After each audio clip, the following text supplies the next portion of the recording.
પાન કરતા હોય ત્યારે ભાવ એ કરો કે યમુના માં પોતાનું પૈનું મને પાન કરાવે છે. કારણ કે જ્યારે તમે યમુના જળના પાન કરો, દરસ કર પરસ કર, જ્યારે સ્પર્શ કરો, પહેલા તો દર્શન કર્યા, યમુનાજીનો એ ભાવ કર્યો, પછી હાથમાં જળ જ્યારે લીધું અને જ્યારે તમે યમુના પાન પરસ કરો છો ત્યારે તમને જળ દેખાય છે, પણ યમુના જલમાં 3 વસ્તુ યમુનાજી તમને દાન કરે છે. 3 અલૌકિક તત્વનું દાન એક યમુના પાનથી, કાલે યમુના પાન કર્યા, એ 3 વસ્તુનું દાન, દિવ્ય અને અલૌકિક તત્વનું દાન કર્યું. જ્યારે તમે યમુના પાન કરો ત્યારે સૌથી પહેલું તત્વ યમુનાજી તમને આપે, મુરારી પદ પંકજ સ્ફુરદ અમંદ રેણુ ઉત્કટામ. યમુના જળમાં શું છે? મુરારી એવા શ્રી કૃષ્ણના ચરણની રજ છે. જો બીજે જળમાં રજ હોય તે દૂષણ કહેવાય, યમુનાજીમાં તો આભૂષણ છે. તરંગ ભુજ કંકણ પ્રકટ મુક્તિકા વાલુકા. જ્યારે એમાં ચળકે ને રજ યમુના જળની લહેરોમાં, તો મહાપ્રભુજી કહે એ રજ એવી લાગે છે જાણે મોતીના કંકણ યમુનાજીએ પહેર્યા છે અને એના મોતી ચળકી રહ્યા છે. એ રજ પણ મોતી લાગે છે, શૃંગાર આભૂષણ લાગે છે. તો જ્યારે યમુના પાન કરો ત્યારે યમુનાજી સૌથી પહેલા તમને પ્રભુના ચરણ રજનું પાન કરાવે છે. અને રજની મહિમા તો કેટલી આપણે ત્યાં ગાય છે, પ્રભુના ચરણના રજની મહિમા. કારણ કે યમુનાજી એ કેવલ જલમાં નથી, એમના તટની રજમાં પણ છે. ઘણી વાર વ્રજમાં જઈને જલ ન દેખાય તો આપણે એમ કે યમુનાજીના દર્શન ન થયા. અરે જલરૂપ યમુનાજીના દર્શન નથી થયા, રજરૂપ યમુનાજી તો બિરાજે જ છે. કારણ કે યમુનાજીમાં જલ કરતા પણ રજની મહિમા છે. ત્યાં કહ્યું ને, સ્ફુરદ અમંદ રેણુ ઉત્કટામ. જલ કરતા પણ રજ જેમાં વધારે છે એવા યમુનાજી છે. હવે એ જ યમુનાજી હોય, એ યમનોત્રીમાં હોય, એ જ યમુનાજી દિલ્હીમાં હોય, એ જ યમુનાજી ગોકુળમાં હોય. તમે 3 જગ્યાએ પાન કરો તો ફળમાં ફરક પડે કે નહીં? જો જળની જ મહિમા કેવલ હોય, કોઈ એમ કે હું યમુના પાન કરવા જાઉં છું, તો કોઈ એમ કે અચ્છા દિલ્હી જાવ છો? કોઈ પ્રશ્ન કરે છે કે દિલ્હીમાં યમુનાજી નથી? હવે તો સ્વચ્છ પણ થઈ રહ્યા છે. તો કોઈ એમ કે તમે દિલ્હી જાઓ, કોઈ પ્રશ્ન કરે છે? કેમ સમજી જાય છે કે વ્રજમાં? કારણ કે યમુનાજીના જલનો પ્રવાહ યમનોત્રીથી નીકળીને ભલે જતો હોય આગળ, પણ યમુનાજીમાં ઘાટની મહત્તા છે. કયા ઘાટે પાન કરો એ પ્રમાણેનું ફળ જુદું. એ તમે વિશ્રામ ઘાટે પાન કરો, એ તમે ઠકરાણી ઘાટે પાન કરો, એ તમે ગૌ ઘાટે પાન કરો, જે ઘાટ પર પાન કરો, કારણ કે ક્યાંક એમનો આધિ ભૌતિક પ્રવાહ છે, ક્યાંક આધ્યાત્મિક પ્રવાહ છે અને ક્યાંક આધિ દૈવિક પ્રવાહ છે. એટલે જ મહિમા ગોકુળની કેમ છે? ગોકુળની મહિમા જ એટલા માટે છે કે ત્યાં શુદ્ધ આધિ દૈવિક યમુનાજીનો પ્રવાહ છે, કે જે આધિ દૈવિક સખી સ્વરૂપે મહાપ્રભુજીને દર્શન આપ્યા એ યમુનાજી ગોકુળમાં વહી રહ્યા છે. એટલે મહિમા એનો વિશેષ રૂપે કહેવાય છે. એટલે યમુનાજીમાં ઘાટની મહિમા છે, યમુનાજીમાં રજની મહિમા છે. પ્રાચીન સમયમાં તો 84-252 વાર્તામાં જુઓ તો યમુનાજીની સેવા જેને જેને ગુસાઈજીએ પધરાવી, તો કોઈને જલ નતા પધરાવ્યા. એ તો જલનો મહિમા પછી આપણે ત્યાં લોટીજી સ્વરૂપે સેવામાં બિરાજતા યમુનાજી થયા. પણ કિશોરીબાઈ આદિની વાર્તામાં જુઓ તો યમુનાજીના રજ અને એ સેવામાં પધરાવે છે. અને કાત્યાયની વ્રત સમય પણ તમે જુઓ, ગોપીજનો જ્યારે કાત્યાયની વ્રત કરે છે તો કાત્યાયની દેવી બનાવ્યા શેમાંથી? કે યમુના રજમાંથી. અને રજમાંથી બનાવ્યા, અને એટલા માટે નંદ ગોપ સુતમ દેહી પુત્ર પતિમ મે કુરુતે નમ, અને એ મંત્રનો પાઠ કરતા કરતા પ્રભુએ વચન આપ્યું કે તમારો મનોરથ શરદની રાત્રિમાં પૂરો થશે. તો એ યમુનાજી કયા હતા? તો કે રજ. એટલે યમુનાજી કેવલ જલમાં નથી, યમુનાજીના તટની રજમાં પણ શ્રી યમુનાજી બિરાજે છે. એટલે જ્યારે યમુનાજીના તટની રજના દર્શન થાય તો એ પણ યમુનાજી છે. તો યમુના પાન જ્યારે તમે કરો છો ત્યારે યમુનાજી સૌથી પહેલું અલૌકિક અને દિવ્ય તત્વ તમે પાન કરો છો, એમાં છે ઠાકોરજીની ચરણની રજ. પ્રભુના ચરણની રજનો મહિમા ખૂબ કરે. રેણુર મધુર, એટલે મધુરાષ્ટકમાં પણ કહ્યું ને, અને મધુર એટલે જે રસ કૃષ્ણમાં છે એ જ રસરૂપ રજ છે. એટલે કે યમુનાજી 2 વસ્તુ આપે છે, રસ આપે છે ને રજ આપે છે. આ બંનેનું દાન યમુનાજી કરે છે. પ્રભુના ચરણની રજ આપે અને રસ પણ આપે છે, કારણ કે રસરૂપ પોતે યમુનાજી છે. શ્રી યમને રસખાન કો શીશ નામ. તો એ રજનો મહિમા અનેક પ્રકારથી, તો મધુરાષ્ટકમાં રેણુર મધુરો કહ્યું છે કે આ રેણુ પણ મધુર છે, રસરૂપ છે. કારણ કે બે રજનો મહિમા બહુ વિશેષ રૂપે છે. બે સ્થાન કૃષ્ણ ભક્તિના વિશેષ સ્થાનો છે કે જ્યાં ઠાકોરજીની અખંડ હાજરી છે. એક છે યમુનાજીનો તટ અને બીજો છે ગિરિરાજજીની તરેટી. તટ અને તરેટી આ બંનેનો મહિમા છે. એટલે ત્યાં પણ કહ્યું ને, વ્રજ રજ મેં લોટત ગોવિંદ કુંડ મેં નહીએ, તરેટી શ્રી ગોવર્ધન કી રહીએ. આ દંડવતીનો પણ ભાવ આપણે ત્યાં કે વ્રજ રજમાં આળોટીએ એવો ભાવ. વંદે દંડ વજસ્ત્રીણામ પાદ રેણુમ વિક્ષસ. પ્રભુની નિત્ય ત્યાં ઠાકોરજી ગિરિરાજજીની પરિક્રમા કરે છે અને પ્રભુના ચરણારવિંદનો સ્પર્શ એ રજને છે. અને જ્યારે એમાં આળોટીએ છે ત્યારે આ દેહ પ્રભુની વ્રજ રજનો સ્પર્શ કરે છે, ચરણ રજનો સ્પર્શ કરે છે, એવો ભાવ આપણે ત્યાં છે. તો જ્યારે યમુનાજીના પાન કરો છો, દરસ કર પરસ કર, જ્યારે સ્પર્શ કરો યમુનાજીના અને પાન કરો ત્યારે કૃષ્ણના ચરણારવિંદની રજ તમારી ભીતર છે. અને એ જેની શોભા છે, શ્રી કૃષ્ણના ચરણારવિંદની રજ થકી શોભી રહ્યા. ત્યાં રજ દૂષણ નથી, આભૂષણ છે. બીજું, જ્યારે યમુના જલના તમે પાન કરો છો ત્યારે બીજું તત્વ તમને પ્રાપ્ત કરાવે છે યમુનાજી. એ છે યમોપી ન જાતું યમયાતના ભવતી તે પય.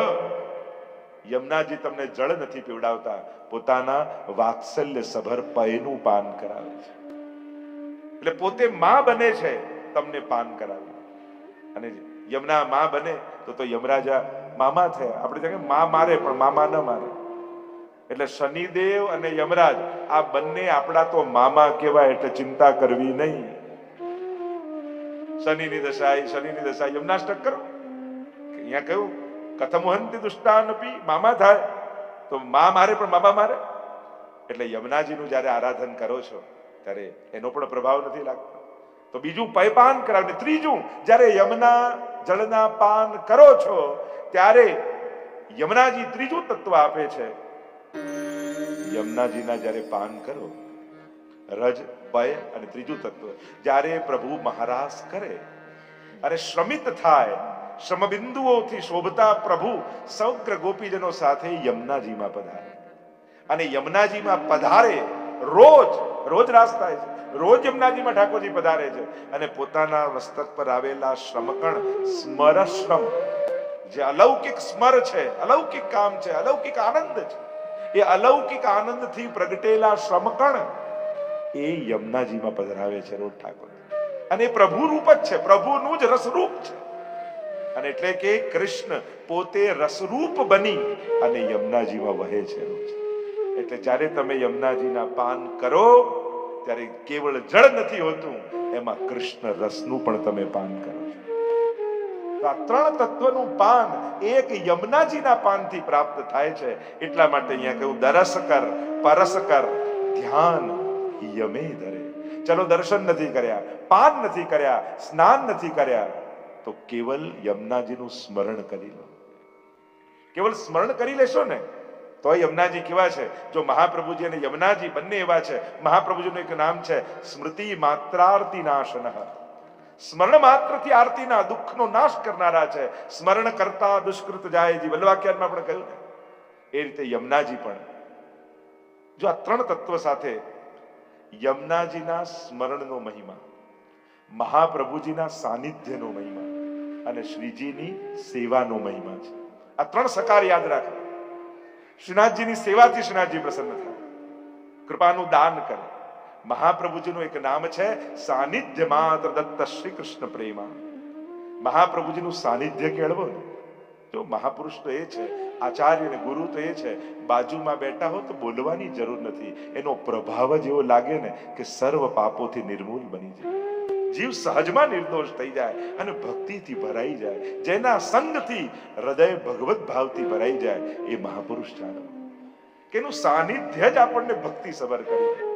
કારણ કે આ એમનો પુરુષાર્થ નથી હોતો, આ એમનો પ્રભાવ હોય છે. જેમ કોઈ અગ્નિ પ્રગટતી હોય, એની બાજુમાં જઈને કોઈ તમારે ગરમી માંગવી પડે, નિકટ બેસો અગ્નિ તો ગરમી લાગે જ. એનો પુરુષાર્થ નથી, એનો પ્રભાવ છે. બરફની પાટ પડી હોય તો બાજુમાં જઈને એને કેવું પડે કે ઠંડક આપ, લાગે જ, એનો પ્રભાવ છે, પુરુષાર્થ નથી. એમ મહાપુરુષોની પાસે જઈને બેસો તો ભક્તિથી સભર બની જાઓ, કારણ કે એનો પુરુષાર્થ નથી, એનો પ્રભાવ છે. સૂર્યનો ઉદય થાય તો કોઈ હાથ લાંબો કરીને કમળની એક એક પાંખુડી થોડી એને ખોલવી પડે. એ ઉદય થાય એનું હોવું જ કમળને ખીલવામાં પૂરતું છે.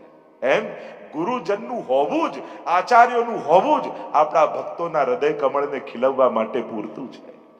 તો સાનિધ્ય મહાપ્રભુજીનું, એની આજ્ઞામાં જીવવું એ પણ સાનિધ્ય જ છે.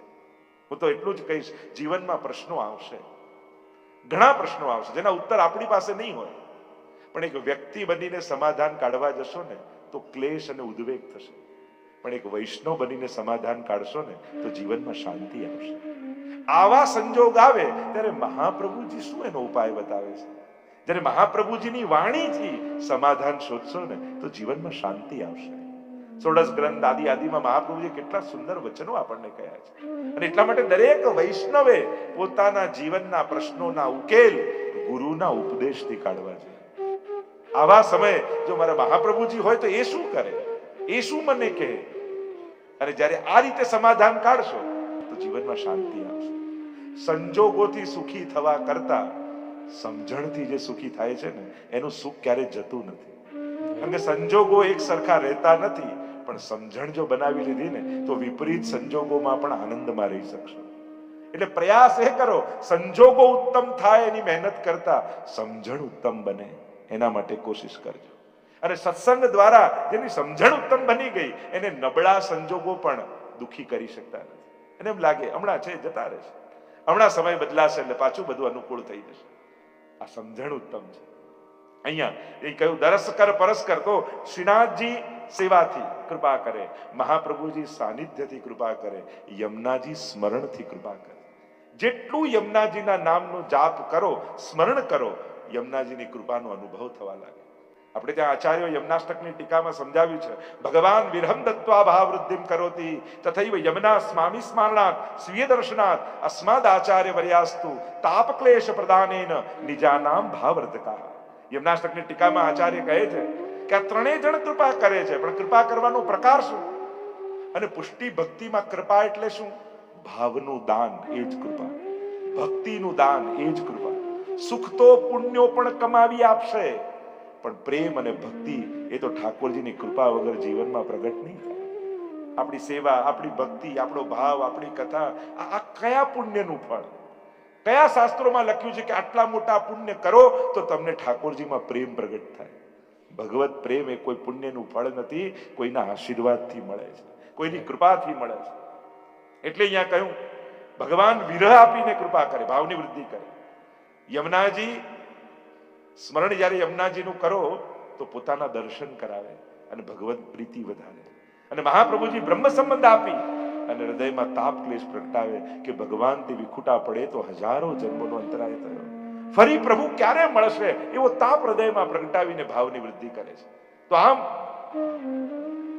શ્રી યમુનાજી તો દરસ કર પરસ કર ધ્યાન હિય में धरे और यही लीनो परन देजू कोले अति सुख करन दुख सबन के हरन ऐसी श्री यमने जान तुम કરો ગુણગાન રસિક પ્રીતમ પાય ન ગમોલે. કહ્યું એસી શ્રી યમુના, આવી કૃપાળુ યમુનાજીને જાણો અને પછી એમના ગુણગાન કરો. એ કૃપાના સાગર છે, એ કૃપાનો સમુદ્ર છે.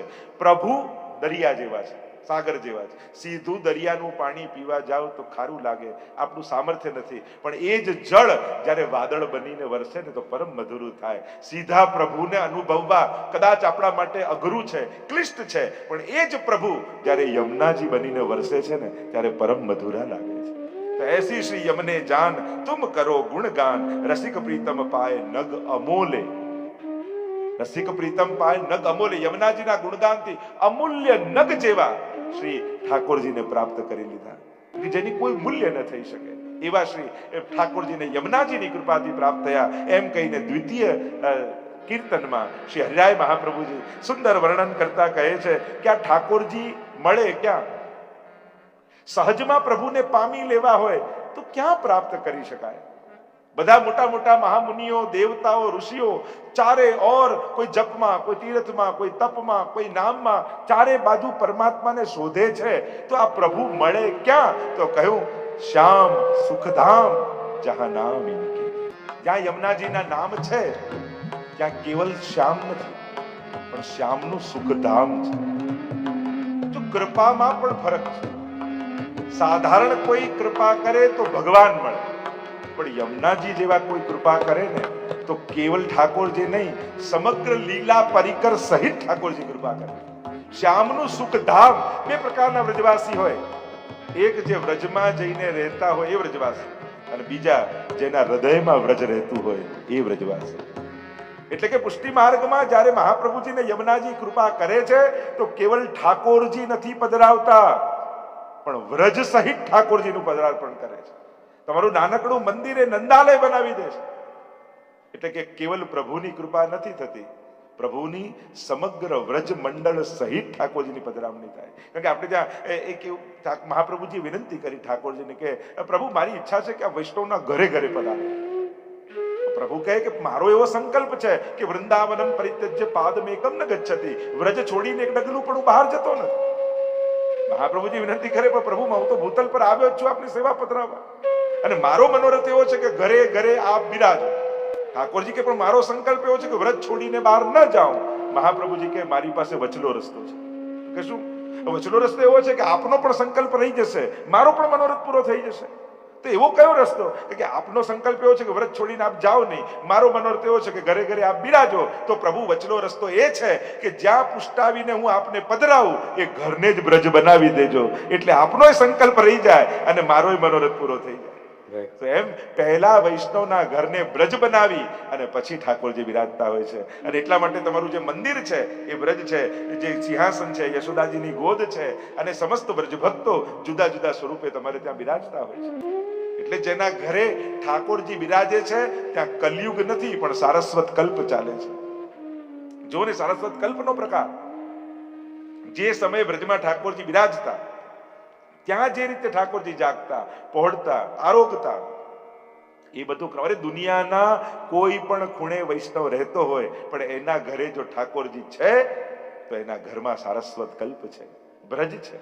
અને ત્યાં પ્રભુ બિરાજે છે, પ્રભુ અનુસાર આખો દિનચર્યા છે. શ્યામ સુખધામ જહાં નામ ઇનકે. જ્યાં યમુનાજીનું નામ લેવાય ત્યાં સમગ્ર બ્રજ મંડળ આવે છે.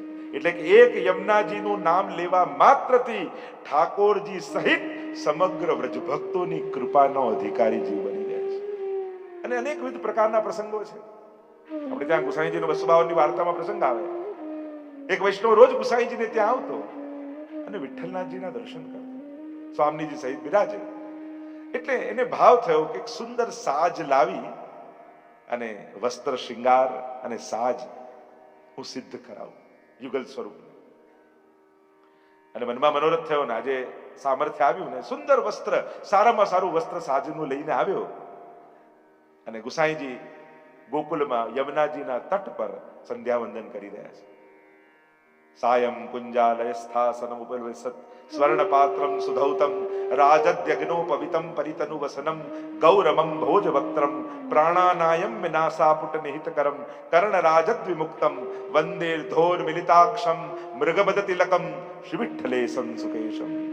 પ્રાણાયામ કરતા, સંધ્યાવન કરતા દિવ્ય અલૌકિક ગુસાઈજીની ઝાંકી થઈ. મનમાં મનોરથ વસ્ત્ર લઈને આવ્યો, ગુસાઈજીના ચરણારીમાં પધરાવીને કહ્યું, જયરાજ આજે ઈચ્છા છે કે આ વસ્ત્ર આપને પધરાવું અને આપને ત્યાં જે યુગલ સ્વરૂપ બિરાજે છે એને સાજ અને વસ્ત્ર સિદ્ધ થાય. અને ગુસાઈજીના હસ્તમાં પધરાવ્યું અને ગુસાઈજી બાજુ યમુનાજીમાં પધરાવ્યું. અરે પેલા વૈષ્ણવને ક્ષોભ થયો, કરે મારું વસ્ત્ર ન ગમ્યું તો પાછું આપી દેવું તું, યા ના પાડીને હું બીજું બદલાવીને આપી આમ યમુનાજીમાં નાખી દીધું. મનમાં ભાવ થોડોક અભાવ જેવો આવ્યો. ગુસાઈજી જાણી ગયા, તને શંકા થઈ છે? અરે જયરાજ, મનમાં એવું થયું કે વસ્ત્ર એવો તો બદલાવીને આવી જાત, આમ યમુનાજીમાં નાખી દેવાય. ત્યારે ગુસાઈજીએ કહ્યું, નાખ્યું નથી, યમુનાજીને આપ્યું છે. જા યમુનાજીમાં જઈને ડૂબકી લગાવ. અને જ્યાં યમુનાજીમાં ડૂબકી લગાવી ત્યાં તો ભીતર ભીતર ભીતર ભીતર ભીતર ભીતર ભીતર છેક અંદર અને આગળ આગળ જતો જાય. સુંદર કુંજ નિકુંજો દેખાવા લાગ્યા. અનેક રત્ન જડિત કુંજો દેખાય. ભીતર જતા જતા જતા એક ગૂઢ નિકુંજમાં સુંદર સુવર્ણના સિંહાસન પર ઠાકોરજી અને સ્વામીજી બિરાજ્યા છે. આજુબાજુ અનેક ગોપીજનો ઠાડા છે. કોઈ મોરછલ, કોઈ ચમર, કોઈ પંખો કરી રહ્યા છે, કોઈ બીડા લઈને ઠાડા છે. પણ દર્શન કર્યા તો આશ્ચર્ય થયું. જે એણે સાજનું વસ્ત્ર પધરાવ્યું હતું એ જ વસ્ત્ર ઠાકોરજીને સ્વામીજીએ ધર્યા છે, એ જ ગોપીજનોએ ધારણ કર્યા છે. અને ત્યારે મનમાં થયું કે ગુસાઈજીએ તો યમુનાજીને આપ્યું અને યમુનાજીએ મારા મનોરથને પૂરો કર્યો છે. સકલ વ્રજ ભક્તોને આ વસ્ત્ર ધરાવ્યા છે. શ્યામ સુખધામ જહાં નામ ઇનકે. જ્યાં યમુનાજી હોય ત્યાં સકલ મનોરથો સિદ્ધ થાય. એકવાર કિશોરીબાઈ, જેના પર યમુનાજીની આટલી મોટી કૃપા, અડધો શ્લોક ગાતા ગાતા કેવી કૃપા યમુનાજીએ કરી. વિશુદ્ધ મથુરા તટે સકલ ગોપ ગોપી વ્રતે કૃપા જલધી સંસ્રિતે મમ મનસ સુખમ ભાવે. કેવો અદ્ભુત પ્રસંગ કિશોરીબાઈ. શીતળા નીકળ્યા નાનપણમાં, આંખો જતી રહી, શરીર કૃશ થઈ ગયું. યમનાષ્ટકે ભૂલાઈ ગયું. નાના હતા અને પિતા એમને બોલાવતા યમનાષ્ટક તો વિસ્મૃતિ થઈ ગઈ. અડધો શ્લોક યાદ અને એક ખાટલામાં બેઠા બેઠા આ અડધો શ્લોક ગાયા. રોજ બાજુના ગામમાંથી બહેન આવતી ને થોડી ચાકરી કરે, ભોજન વોજન બનાવી જાય, વસ્ત્રો ધોઈ જાય. હવે તો એ કંટાળી ગયું કે હવે તારું જે થવું હોય થાય, કાલથી હું નહીં આવું. જેવી યમુનાજીની ઈચ્છા. ભરોસો જેને ઠાકોરજી પર હોય ને એને સંસારની બહુ ચિંતા નથી હોતી કે કોઈ સાથ આપશે કે નહીં. કારણ કે જ્યારે પ્રભુ પર ભરોસો હોય ને એને ઉદ્વેગ નથી થતા. તથૈવ તસ્ય લીલેતિ મત્વા ચિંતામ ધૃતમ તજે. પ્રભુ સર્વ સમર્થો હિ તતો નિશ્ચિત તતઃ રજે. સર્વ સમર્થ એવો ઠાકોરજી જેની બાજુમાં ઉભો હોય ને એને સંસાર સાથે છે કે નહીં એની બહુ ચિંતા ના હોય. અને એટલા માટે યુદ્ધના મેદાનમાં તમે જુઓ ને, કુરુક્ષેત્રના મેદાનમાં એક ભગવાન એ પણ નિહત્તા ઉભા છે. ટોળું સામે બહુ મોટું હતું પણ યુદ્ધ ટોળાથી નથી જીતાતું, બાજુમાં ભગવાન છે કે નહીં એનાથી જીતાય છે. એટલે જ્યારે યુદ્ધ એટલે સંસારમાં તો અનેક પ્રકારના યુદ્ધો, બૌદ્ધિક, વૈચારિક, વ્યવહારિક કેટલા યુદ્ધો હોય છે. ખાલી હથિયાર લઈને કૂદી પડવું એ થોડી યુદ્ધ છે. ઘણા બુદ્ધિની હથિયારો લેવા પડે, ઘણે વાણીના હથિયાર લેવા પડે, ઘણીવાર મનના વિચારોના, કેટલા પ્રકારના યુદ્ધો ખેલાય છે. કેટલું ટોળું બાજુમાં છે ન જોતા ભગવાન તમારી સાથે છે કે નહીં ચોક્કસ જોજો. જો એ બાજુમાં હશે તો તમને કોઈ હરાવી નહીં શકે. અહીંયા કિશોરીબાઈ કહ્યું છું પ્રભુ યમુનાજીની ઈચ્છા. ગયા બીજા દિવસની સવાર પડીને દરવાજો ખટખટ્યો. પૂછ્યું કોણ છે? અરે તારી બહેન. આ તો યમુનાજી પોતે આવ્યા હતા બહેન બનીને. ચાલ ચાલ મારે ઘણા કાર્યો કરવાના છે. અને નિકટ આવી ધીમે રહીને કિશોરીબાઈના મસ્તક પર હાથ ફેરવ્યો અને રૂવાડા રૂવાડા કિશોરીબાઈના ઊભા થઈ ગયા. રોમાંચ થઈ ગયો. કહેવા લાગ્યા કે આજે એવું લાગે છે જાણે યમુનાજી મારા મસ્તક પર હાથ ફેરવ્યો. અરે ગાંડી, યમુનાજી કોઈ આવતા હશે, ચાલ મારે કેટલા કાર્યો છે મને કરવા દે. અને યમુનાજી પોતે કિશોરીબાઈની રસોઈ સિદ્ધ કરે છે, એના વસ્ત્રોને ધોવે છે, એને સ્નાન કરાવે છે, એની સેવા કરે છે. કેટલાય દિવસો વીત્યા આમને આમ. બેઠા બેઠા કેવલ અડધા શ્લોક ગાતા રહે કિશોરીબાઈ અને યમુનાજી રોજ આવીને ચાકરી કરે. એકવાર એ ગામમાં ગુસાઈજી પધાર્યા અને ગુસાઈજીને ખબર પડી કે યમુનાજી આની ચાકરી કરે છે. જો અડધો શ્લોકનો પ્રભાવ. અને ગુસાઈજીને ખબર પડી ને કિશોરીબાઈને બોલાવીને કહ્યું, કિશોરીબાઈ ખબર છે તારી ચાકરી કોણ કરે છે? હા, મારી બહેન. એ તારી બહેન નહીં, આપણા બધાની માં શ્રી યમુનાજી તારી ચાકરી કરવા આવે છે. અને પોક મૂકીને રડી પડ્યા કિશોરી, ઘૂંટણીએ પડી ગયા. અરે એના કરતા તો મેં દેહ છોડી દીધો તો સારું થાત. મારા માટે મેં યમુનાજીને શ્રમ કરાવ્યો. અરે યમુનાજીને શ્રમ નથી થતો, ભગવદીઓની સેવામાં તો યમુનાજીને આનંદ થાય છે. એવા કિશોરીબાઈ શ્યામ સુખધામ જહાં નામ ઇનકે એકવાર દર્શન કરવા આવ્યા શ્રીજીના. ત્યારે શ્રીનાથજી થોડું કંઈક કટાક્ષમાં હસ્યા એની સામે. ત્યારે એને આશ્ચર્ય થયું અને ગુસાઈજીને વિનંતી કરી કે આજે શ્રીનાથજી જાણે મારી મસ્કરી કરતા હોય રીતે હશે. આવું કેમ? ત્યારે ગુસાઈજીએ કહ્યું, એટલા માટે હસ્યા કે તને બાલ ભાવનો અનુભવ છે પણ હજી કિશોર ભાવનો અનુભવ નથી. તો કેમ અનુભવ થાય? એ ગુરુદેવ આપ કૃપા કરો તો અનુભવ થાય. આપ કૃપા કરો. સંક્ષિપ્તમાં બહુ વિસ્તાર નથી કરતો. અને એને લઈ ગયા વૃંદાવનમાં. સ્વયં ગુસાઈજીએ રાસનું પદ ગાયું અને જેમ જેમ ગુસાઈજી ગાતા જાય એમ એમ બ્રજભક્તો એ રીતે પ્રગટ થતા જાય. મહારાષ્ટ્રના દર્શન કર્યા. આશ્ચર્ય એ થયું કે દર્શન જ્યારે ગોપીજનોના કરતા હતા એમાં એક ગોપી બિલકુલ આબેહૂબ પોતાના જેવી દેખાઈ. પૂછ્યું કે આ કોણ? આ તો બિલકુલ મારા જેવી. તો કહ્યું, આજ તારું આધિ દૈવિક નિત્ય લીલાનું સ્વરૂપ છે. અને પોતાના આધિ દૈવિક સ્વરૂપના ગુસાઈજી દર્શન કરાવે. તો યમુનાજીનું મહાત્મ્ય એવું છે કે યમુનાજીની કૃપા થકી સઘળી ભગવદ લીલાના ઝાંકી અને દર્શન થયા. શ્યામ સુખધામ જહાં નામ ઇનકે, જ્યાં યમુનાજીના નામ ગવાય છે ત્યાં પ્રભુ પોતાના સમગ્ર લીલા પરિકર સહિત ત્યાં પધારે છે. કારણ કે પુષ્ટિ ભક્તિની વિશેષતા એ છે ને, અહીંયા કેવલ ઠાકોરજી આપણને નથી જોઈતા, અહીંયા તો લીલા પરિકર સહિત પ્રભુના દર્શન કરવા છે.